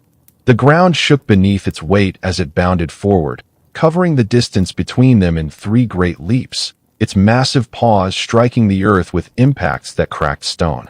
Its mouth opened as it came, revealing rows of teeth as long as daggers and twice as sharp, designed to tear through flesh and bone with equal ease.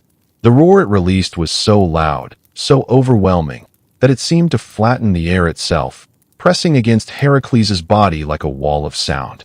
At the last possible second, just as those terrible jaws were about to close around his head, Heracles dove to the side with a speed and agility that belied his massive frame.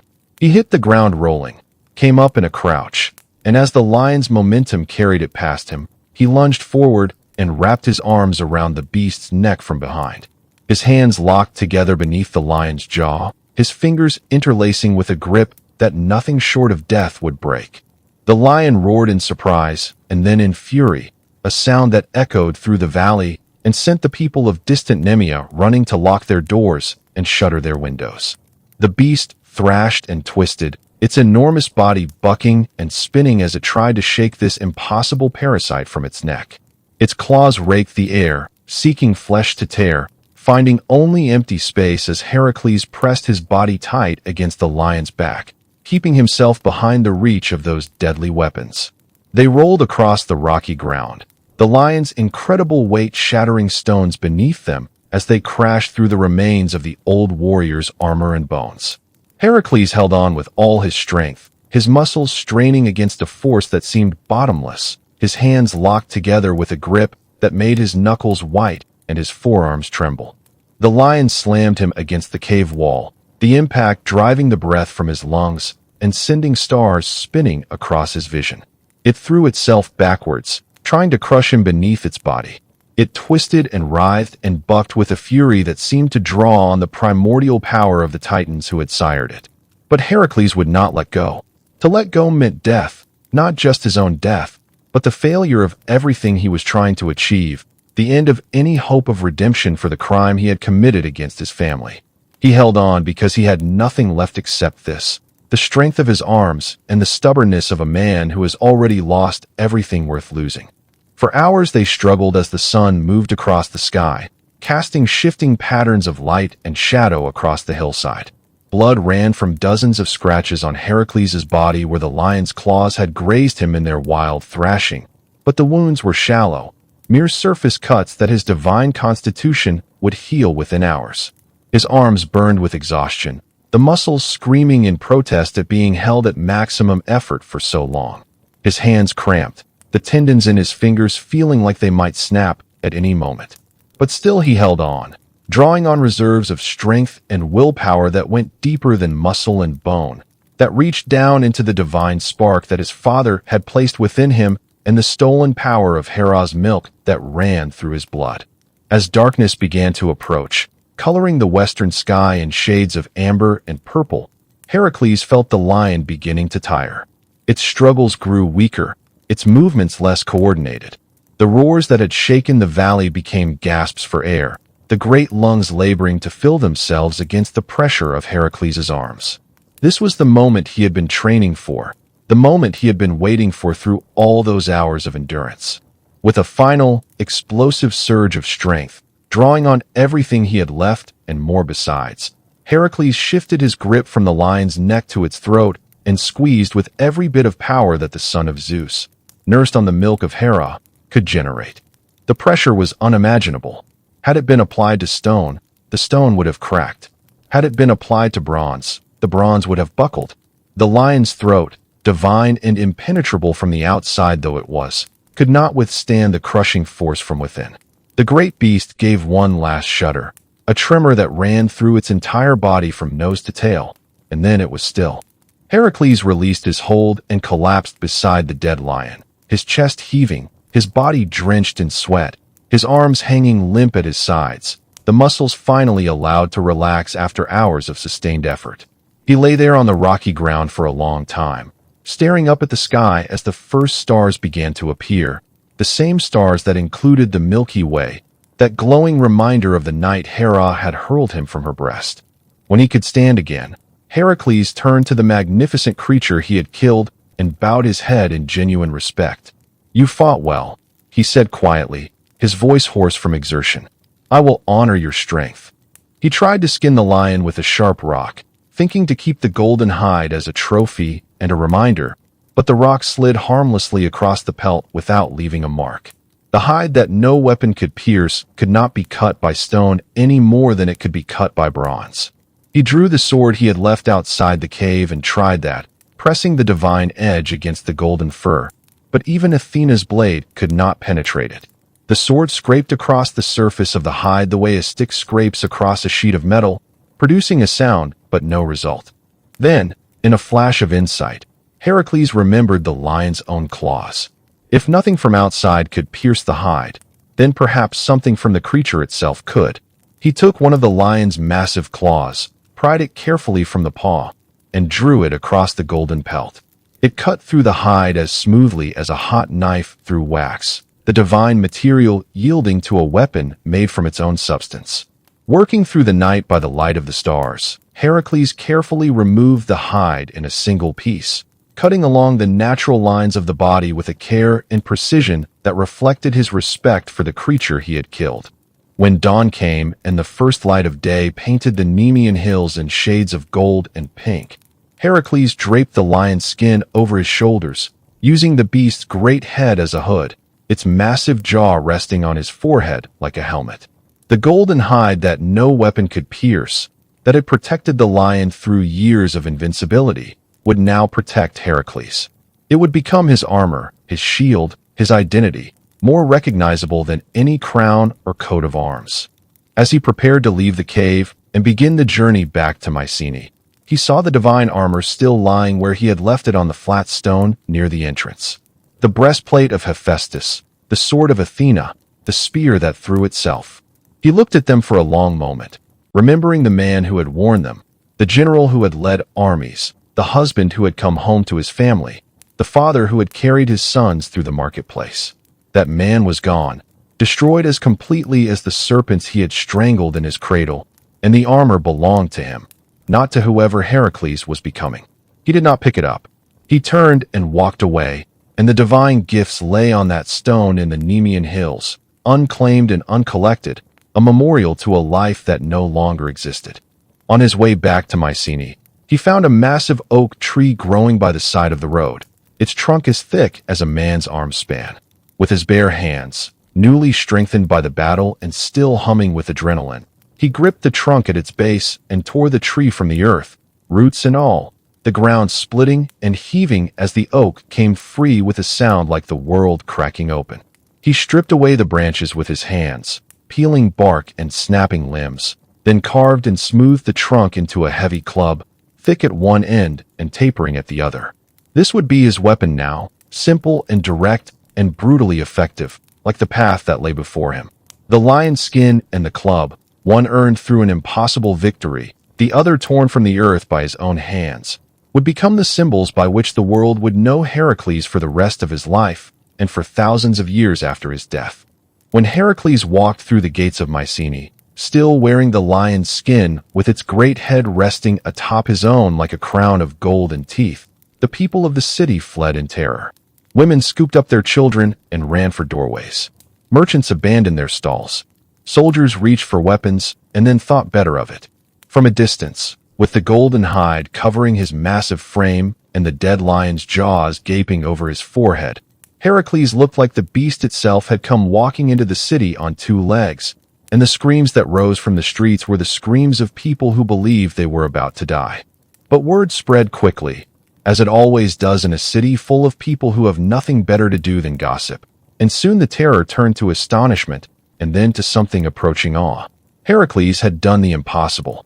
He had killed the Nemean Lion, the monster that had slaughtered 30 of Eurystheus' finest soldiers, and he had done it with his bare hands.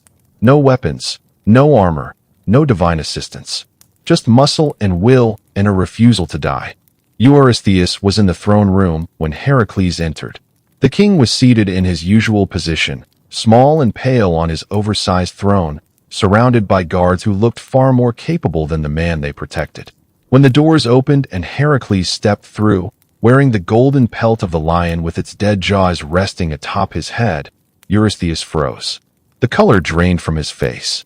His fingers dug into the wooden arms of his throne with such force that the carved oak began to splinter beneath his grip. His mouth opened and closed several times without producing sound, like a fish pulled from the water. This was the creature that had killed 30 soldiers. This was the beast whose hide could not be pierced by any weapon forged by man. And Heracles wore it like a cloak, casually, comfortably, as if it were nothing more than a traveling garment. The hero stood in the doorway for a long moment, letting the king absorb the full impact of what he was seeing, and though he said nothing, his very presence made a statement that no words could have improved upon. He had sent Heracles to die in those hills. Instead, the hero had returned more fearsome than before. His first labor was complete. Eurystheus wasted no time in assigning the second labor, driven by a desperation that grew sharper with each passing day. He sent Heracles south to the swamps of Lerna near Argos, where a creature of unspeakable horror had made its home in the fetid marshlands surrounding Lake Lerna. This was the Hydra, a serpentine abomination born from the same union of Typhon and Echidna that had produced the Nemean Lion. It had grown enormous in those poisonous swamps, feeding on cattle and travelers and anything else unfortunate enough to wander too close to the bubbling, stinking waters. The beast possessed 9 heads that swayed on long, muscular necks, and one of those heads was immortal, incapable of dying even if severed from the body. Its breath alone could kill a man who stood too close, and its blood was the most poisonous substance in the known world, so toxic that even the trails it left through the mud killed every plant they touched, leaving scars of dead earth that would not grow again for years. Heracles arrived at Lake Lerna just after dawn on a morning when the mist hung low over the water and the air tasted of rot and sulfur. No birds sang in the blackened trees that lined the shore, and the reeds that grew along the water's edge were brown and withered, poisoned by proximity to the creature's lair.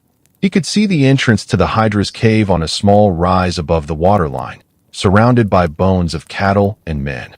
Having gained confidence from his victory over the lion, he decided on a direct approach, dipping his arrows in burning pitch and firing them into the cave to flush the monster out.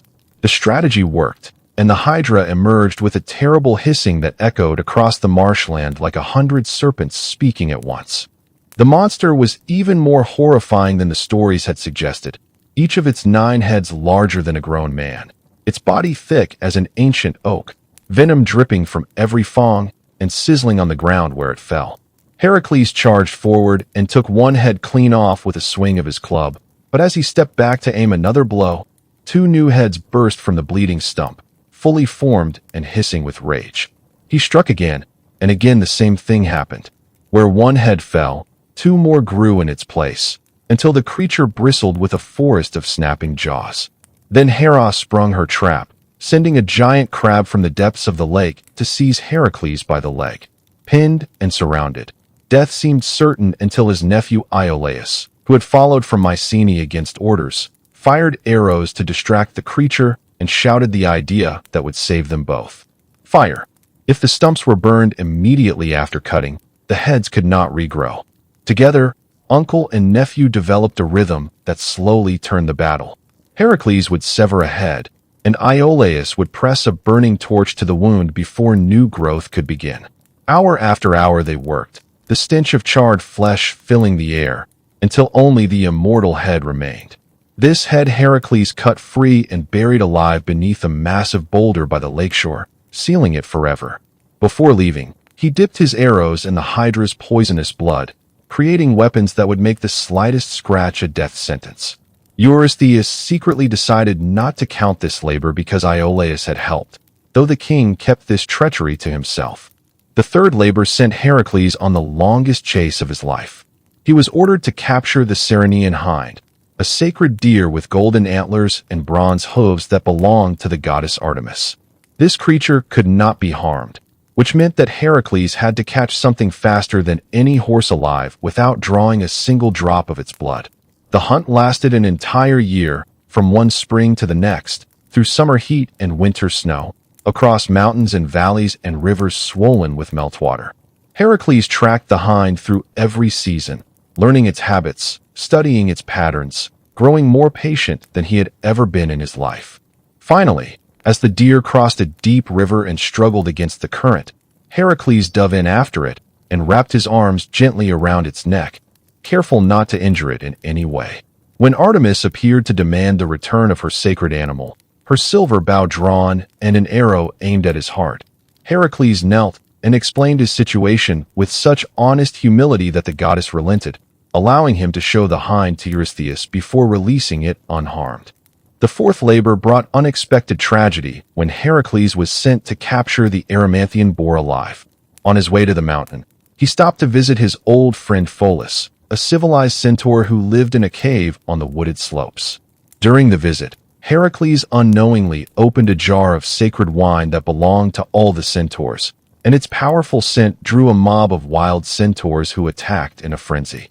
In the battle that followed, Heracles was forced to use his Hydra poisoned arrows, and in the chaos, one struck his beloved teacher Chiron, the immortal centaur who had trained him in archery as a boy. Because Chiron could not die, the poison tortured him endlessly until Zeus mercifully drew his spirit from his body and placed it among the stars as the constellation Sagittarius. Then gentle Pholus, examining one of the fallen arrows in curiosity, dropped it on his own hoof and died instantly from the venom. Two friends lost in a single evening through carelessness and violence. Heracles buried Pholus with his own hands and wept, then continued to the mountain where he chased the boar through deep snow until it collapsed from exhaustion and could be bound in chains. The fifth labor was designed purely to humiliate. Eurystheus ordered Heracles to clean the Augean stables in a single day, vast buildings that housed 3,000 immortal cattle and had not been cleaned in 30 years. Mountains of filth had accumulated until the stench killed birds in flight, and the surrounding farmland lay buried and useless. Rather than wallowing in the degradation Eurystheus intended, Heracles studied the landscape and devised a brilliant engineering solution. He dug channels with his bare hands, his fingers bleeding from the rocks, and diverted 2 rivers through the stables, letting the combined force of the water sweep away decades of filth in hours. The rivers not only cleaned the buildings but spread the waste across the ruined fields as fertilizer, restoring the land to productivity. When King Augeas of Elis refused to pay the agreed-upon reward of 300 immortal cattle, claiming the rivers had done the work, Heracles swore an oath to return one day and settle the debt. Years later, he fulfilled that promise, conquering Elis, killing the dishonest king, and establishing the Olympic Games in celebration of justice restored. The sixth labor took Heracles to Lake Stymphalus in Arcadia, where thousands of man-eating birds with brass feathers and iron beaks had turned the surrounding countryside into a wasteland. The birds hid deep within an impenetrable marsh, impossible to reach on foot. For days Heracles circled the lake without a solution until Athena secretly left him a pair of divine bronze rattles forged by Hephaestus. The noise from these rattles drove the birds from their hiding places in a screaming, panicked flock that darkened the sky, and Heracles brought them down with his poisoned arrows until the survivors fled north, never to return. The seventh labor carried him across the sea to Crete, where King Minos commanded him to capture the great white bull that Poseidon had driven mad. This magnificent creature had been ravaging the island, destroying crops and killing warriors who tried to stop it. Heracles wrestled the bull for hours across ruined farmland until the beast finally submitted to his superior will. Then, in a moment that stunned every sailor who witnessed it, he rode the bull across the surface of the Mediterranean itself, its divine hooves finding solid footing on the waves, crossing in a single day a distance that took ships 3. When he delivered the bull to Eurystheus, the cowardly king dove headfirst into a bronze storage jar to hide from it. The eighth labor cost Heracles someone he truly loved.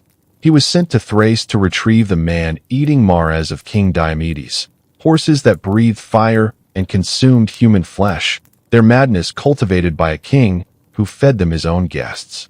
Heracles brought along Abderus, a young companion whose laughter and spirit had helped ease the darkness that hung over the hero's life. While Heracles entered the palace to confront Diomedes, Abderus stayed outside, near the horses, and stepped too close. The mares pulled him down and tore him apart before Heracles could reach him. The grief that followed was devastating. Heracles killed Diomedes and fed the evil king to his own horses, whose appetites were so revolted by the taste of their master's corrupted flesh that they were cured forever of their hunger for human meat. Heracles buried Abderus with his own hands overlooking the lake, weeping openly as he dug the grave, and vowed to found a city in the young man's name. The city of Abdera would rise on that spot, and athletic games would be held there every year in his memory, every sport except chariot racing, because it was curiosity about horses that had led to his death. Now came the ninth labor, and it carried Heracles beyond the edges of the known world itself. This task originated not from the scheming mind of Eurystheus, but from the whims of his 16-year-old daughter Admete, who had heard stories of the Amazons and become obsessed with owning the golden war belt of their queen Hippolyta. Eurystheus saw the genius in the request immediately. The Amazons were a nation of warrior women who lived beyond the Black Sea, daughters of the war god Ares, who had never been defeated by any Greek force. Their queen wore a girdle of golden leather given to her by her divine father, and taking it would mean confronting an entire civilization built around combat. Even if Heracles somehow obtained the belt, the wrath of Ares himself might descend upon him. Heracles gathered 30 volunteers and sailed east through the Hellespont into the Black Sea, losing 2 men to storms before reaching the mouth of the Thermodon River weeks later. He expected violence the moment they stepped onto Amazon soil. Instead, they were met by armed women on horseback who spoke Greek with strange accents and invited them to meet their queen. Word of his labors had traveled even to this distant shore, and Hippolyta herself wished to see the hero whose fame had crossed oceans. The Amazon capital was unlike anything Heracles or his men had ever seen, a city built and governed entirely by women, its walls decorated not with scenes of domesticity, but with battle victories and hunting triumphs. The architecture was elegant but functional, every building designed with defense in mind, every street wide enough to march a column of soldiers through. Women trained openly in courtyards with bow and spear, their skill equal to anything Heracles had witnessed among the finest Greek warriors. Children played war games in the squares, and the few men visible in the city occupied positions that women held in Greek society, tending kitchens, minding children, weaving cloth. Hippolyta received Heracles in her hall of war, a vast space hung with the captured weapons of defeated enemies. She was tall and powerfully built, with dark hair pulled back from a face that combined beauty with the hardness of someone who had spent her entire life fighting. The golden girdle of Ares gleamed at her waist, its surface worked with images of battle that seemed to shift in the torchlight. She studied Heracles with frank curiosity, her eyes moving from the lion's skin on his shoulders to the massive club at his side.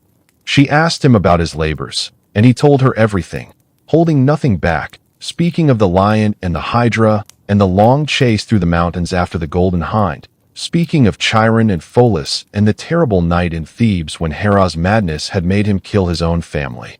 He spoke with an honesty that surprised even himself, as if something about this warrior queen demanded truth in a way that kings and gods did not.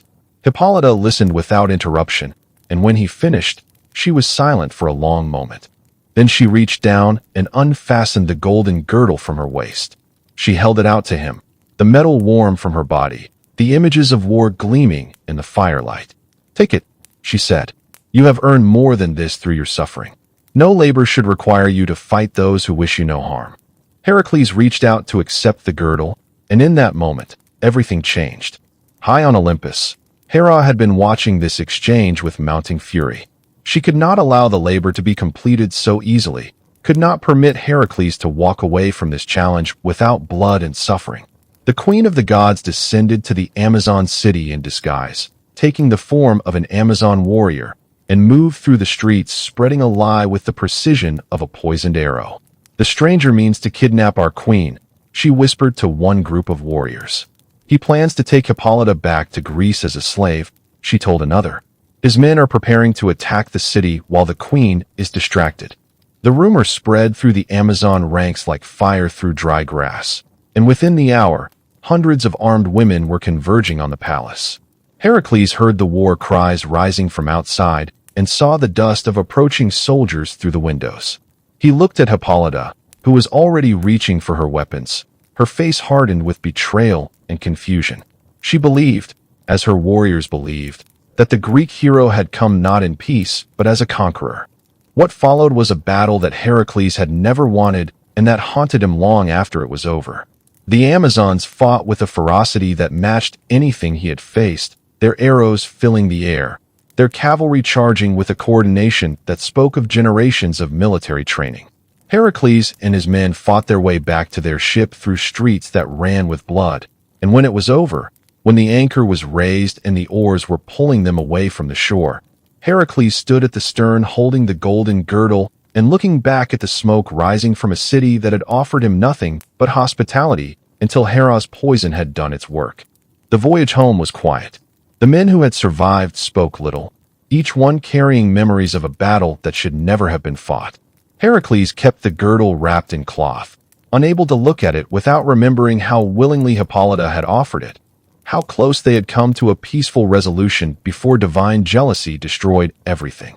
When he finally reached Mycenae and placed the golden belt in Eurystheus' hands, watching the king pass it to his delighted daughter, Heracles felt nothing but exhaustion and a deep, corrosive sadness that settled into his bones like winter cold.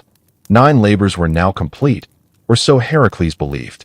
He did not know that Eurystheus had secretly invalidated 2 of them, the Hydra because of Iolaus' help and the Augean stables because of the attempted payment. The king was saving this revelation for later, planning to demand 2 additional labors when Heracles thought his servitude was nearly over. But that cruelty lay in the future, along with journeys to the ends of the earth, encounters with the Lord of the Dead, and a final reckoning that would determine whether the son of Zeus would be remembered as a hero or as a cautionary tale about the dangers of divine blood in mortal veins. For now, standing in the courtyard of the palace at Mycenae with the autumn sun warm on the lion's skin across his shoulders, Heracles allowed himself a single, fragile hope. One more labor, he thought. Just one more, and perhaps the furies that screamed in the darkness behind his eyes would finally fall silent, and he could begin the impossible work of learning to live with what he had done. He did not know that Hera was already planning her next move from her throne above the clouds, her eyes fixed on him with the patience of a predator that knows its prey cannot run forever. The story of Heracles was far from over, and the hardest chapters were yet to be written.